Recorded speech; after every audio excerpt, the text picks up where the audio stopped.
Let's talk about that, man. That Fisker, man. Tell us about the car, man. Let's go check it out. Let's check it out, man. You remind me of someone, but I'm not gonna mention who it is.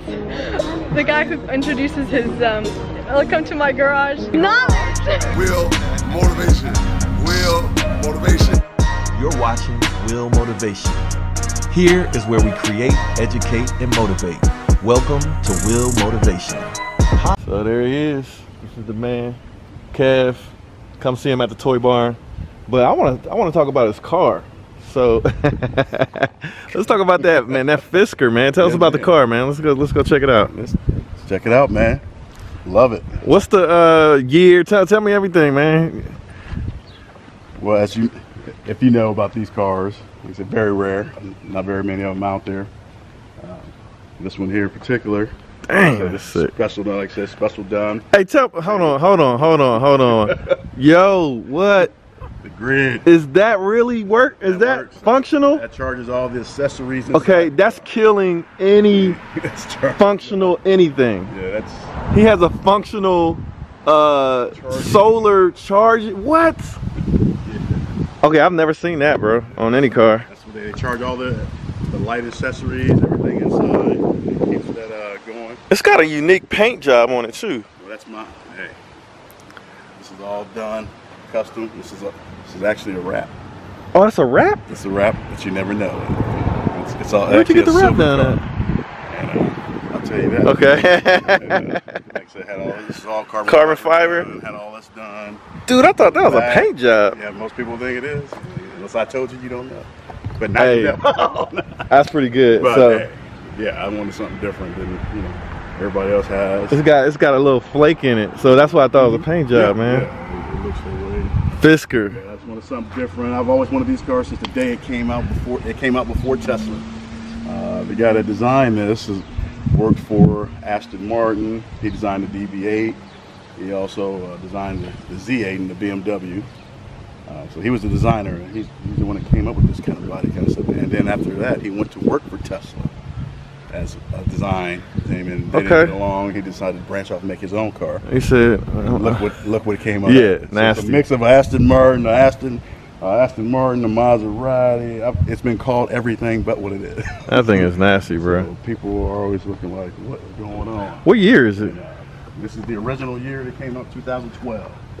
See, I would have thought it was a straight 18. Well, the 18s look identical. Yeah, those wheels, bro. 18 next to it, you would know the difference. Man, those wheels. Are actually 18. These are the 2018 wheels, calipers, everything that's on these. Because now they're called the Karma Rivero.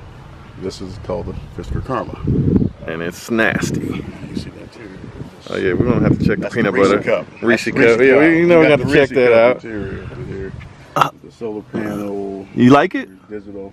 Love it. It's dope. Love it. It's just a fun car. It's just something different. And, is it quick? Is it gonna keep up? Not as fast as a Tesla. I can tell you that. But it's more style points, ingenuity of just being different. What is the power plant? What is it? And this is actually a hybrid, so it is the electric as well as the engine, so I can switch it back and forth. One thing about these cars, the electric only gets about 50 miles. Oh, okay. Like a Tesla, it's 300. Okay. But Tesla's 100% electric. Okay. It also has an engine, so I can still use the gas part of it, get another 200, 300 miles out of it, and use it that way. So this is going to be our trip. This is going to be the longest trip it's been on to Cleveland. Oh, yeah? And so I'll be switching back and forth between the two. Now look, what's unique about this car, too, look at the way this hood opens up. Sick. Oh, yeah, that's nasty. Yeah. See the big power boy. plant. Yeah, power plant. Okay. It's not even a huge engine. Turbocharged. Turbo 2.0, believe it or not. That 1,000 foot-pounds of torque. What? Yes, sir. Say that again. 1,000 foot-pounds of torque. Did y'all hear that? Bad boy. He's got 1,000 foot-pounds of torque. So off the line, it's crazy. Yeah, so it's different, you know. I mean, I haven't seen one in Columbus. I saw some at the dealership in Miami. Yeah. But now Miami has them, Cleveland has it. Check out his Scarface crib, though. That's really killing the game. That's what's really killing the game. We need to do a MTV Cribs. Yeah. You had to walk across the loop. What? Oh yeah, look at this. Hey man, I think I've been in this crib before. Oh, Dude, I've been in this crib before, bro. you probably have. Bro. Hold on, man. Let me pause this camera. All right, what's up, everybody? Will Motivation here. Got up early this morning to go check out a potential investment property. I'm looking at it primarily as a possible flip, but it could also be a rental. But man, it's cold, raining, and icy. Anyway, man, look at that ice. We're gonna go do what we gotta do.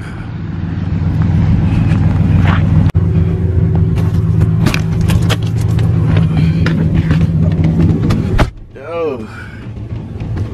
All right, look at my window. I don't know if you guys can see that, but I don't really want to be out here in this weather, but sometimes you gotta do what you gotta do.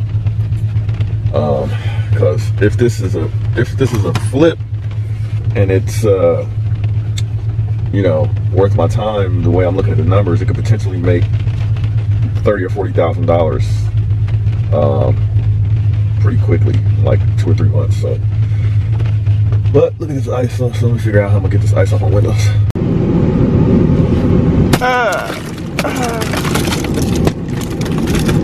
Yeah, I did that.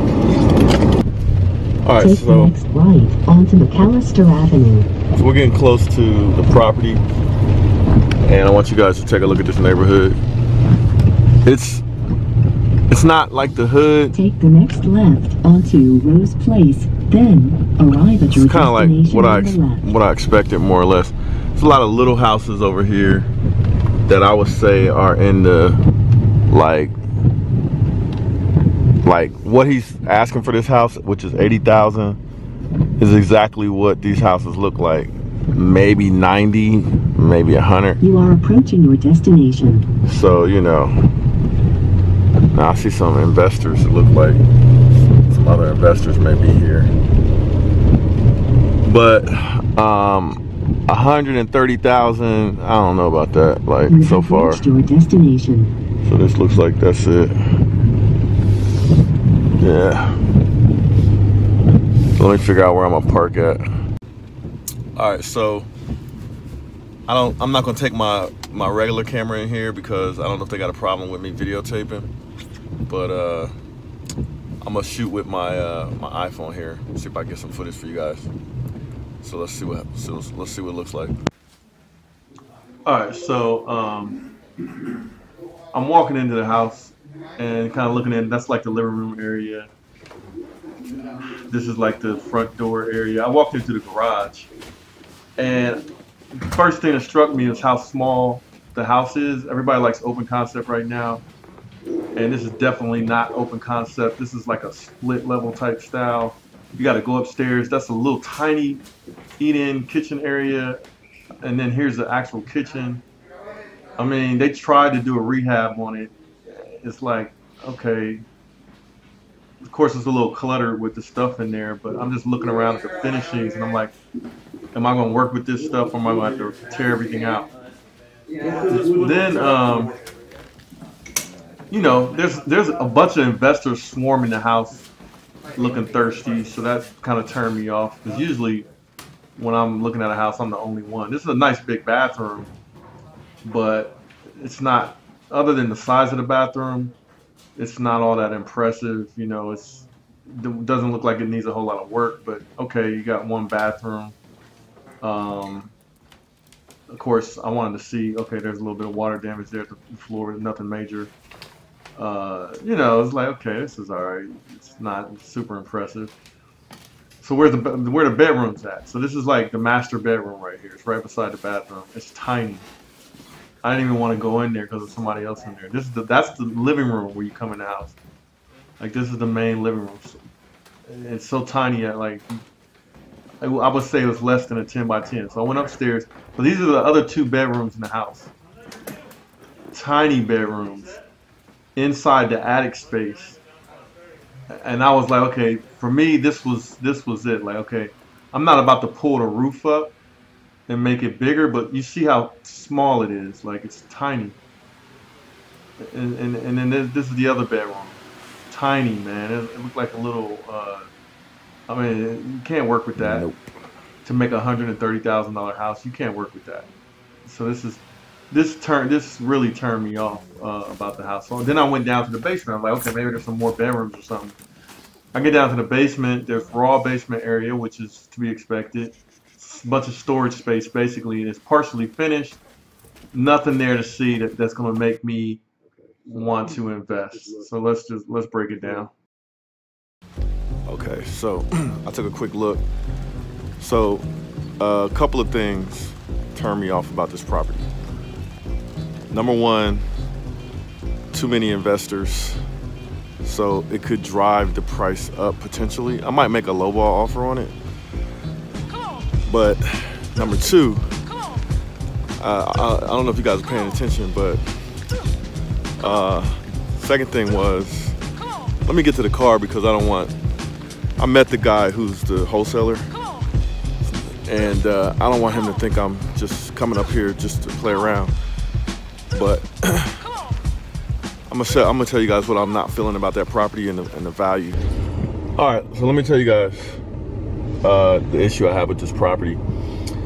So I have some experience with real estate, but even before I had any experience at all, my mind frame as an investor was, what is a potential buyer going to think when they come into the house? Is there any possible wow factor? Are there any possible things about the house that would make it hard to sell at a higher price point? So if we're talking about a price point, for me to make this a safe flip, the price point would need to be around 130,000.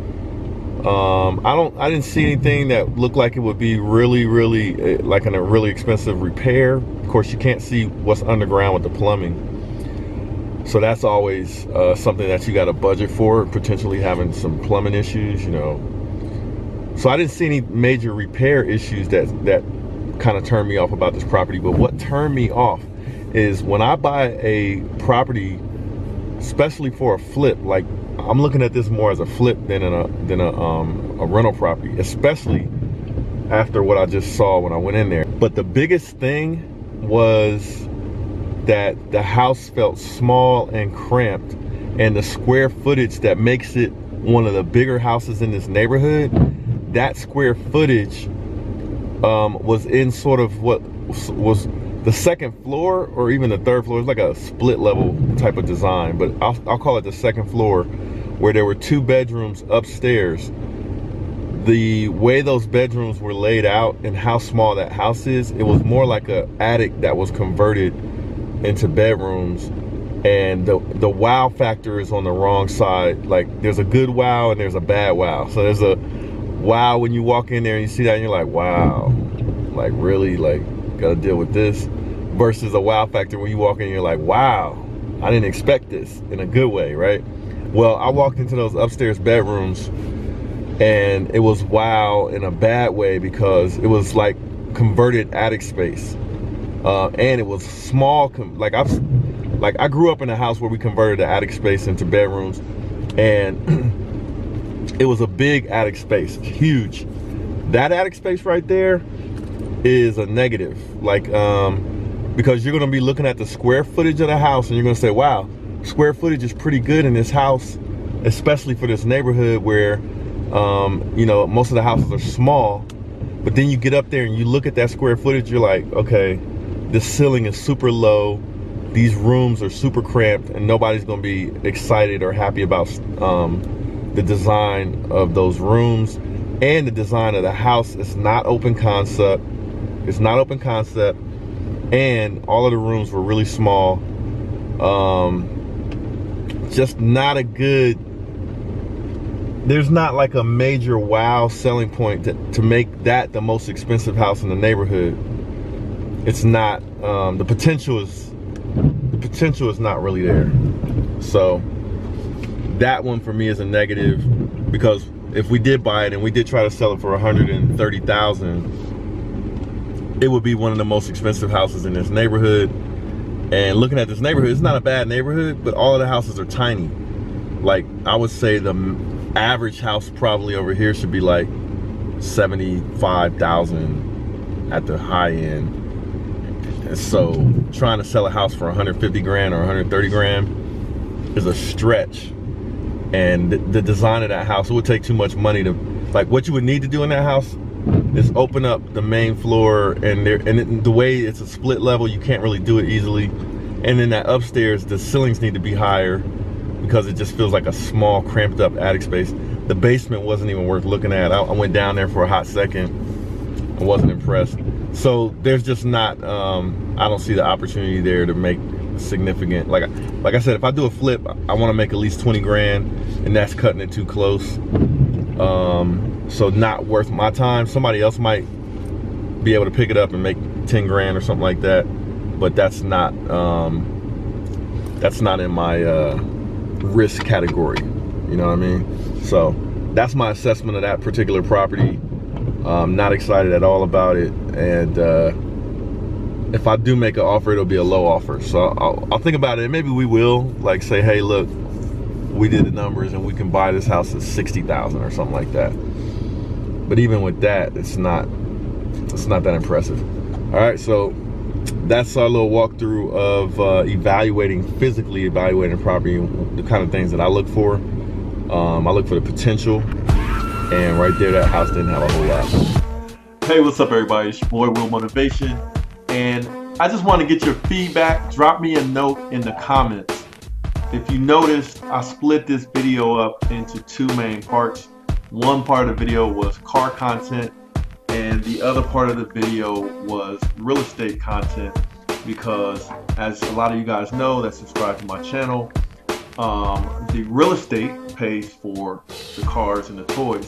So I like to show people how I'm able to afford like the Lamborghini, because I invest in real estate, and I like to kind of just share knowledge that kind of way. So tell me what you guys think of this dual format, where on the channel, of course, we'll feature some car content for the fun of it, but then I also want to drop some knowledge and showcase some real estate or entrepreneurial or business type content. Let me know what you guys think, or if you just think I should just totally split the channel up and put the real estate content on a totally different channel and keep the car content on this as my main channel. All right, let me know in the comments. Peace.